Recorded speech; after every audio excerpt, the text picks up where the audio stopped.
The word well-being might make you think of different things. Health or happiness, perhaps wellness.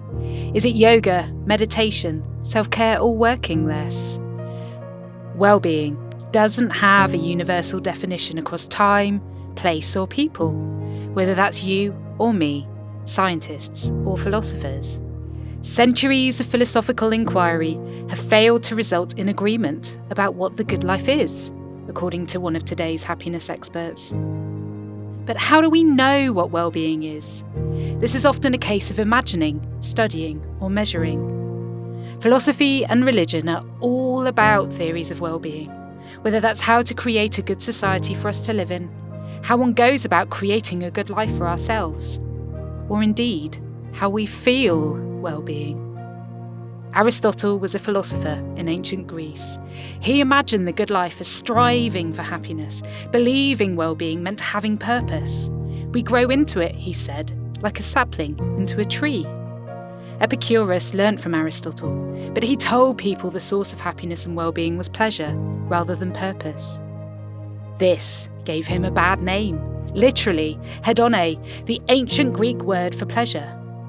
Now, hedonism means something different to us these days. But Epicurus wasn't arguing for immoral excess.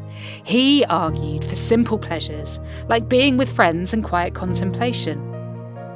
Fast forward to the 18th century, Jeremy Bentham, as a legal philosopher, was a rational man, certainly not one for excess. Yet he argued that maximising pleasure and happiness was a moral obligation, and even today, governments build their policies around his ideas. In the last 150 years or so, experts and governments have liked to measure the impact of their policies on well-being as progress. 100 years ago, gross domestic product, GDP to you or me, was invented to measure a country's well-being by how financially productive it was. Yet this was bad for the planet, and international policymakers recognised it also didn't account for inequality. And crucially, if money doesn't make us happy, then why only measure money? Instead, we should measure well-being, they said. But what or who does well-being look like? How do you even find out? Put the word into a search engine and you'll likely see images of an idealised healthy lifestyle. A happy, usually white middle-class family, all big smiles eating a healthy meal together. A slim, able-bodied woman sitting cross-legged in the middle of nowhere with no one to interrupt her, being at one with nature.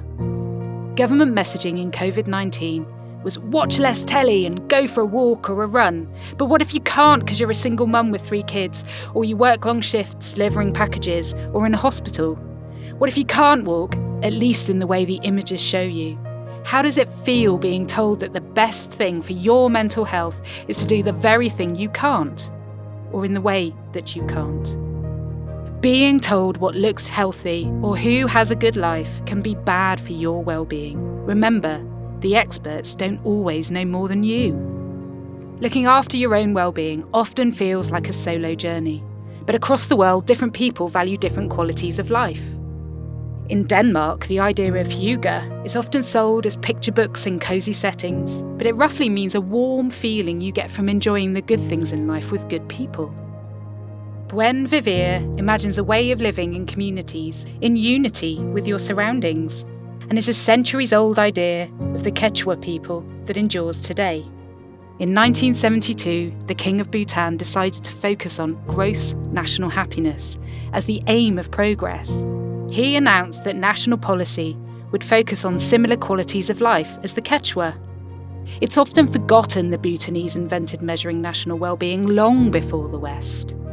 Back in the West, well-being is now a multi-billion-dollar industry. The idea co-opted by big businesses who want to sell us what they want us to believe is good for us. Yet well-being's meaning is rooted in ancient philosophy and religious practices, which feel the opposite to a wellness industry. So well-being is about how we, as humans, experience the world as individuals or together. Some believe we should help each other first to make the good society. Others believe we should all focus on self-improvement. It depends on your culture and your politics. Finding what well-being means to you remains a fascination for all of us, and governments and scientists and philosophers. Learning what well-being means for everyone improves shared understanding. So does appreciating the way different people come to know what they know. To understand more about these ideas and how we come to know them, you can watch the other videos in this series, all taken from my book, Understanding Wellbeing Data, published in 2021 by Palgrave Macmillan.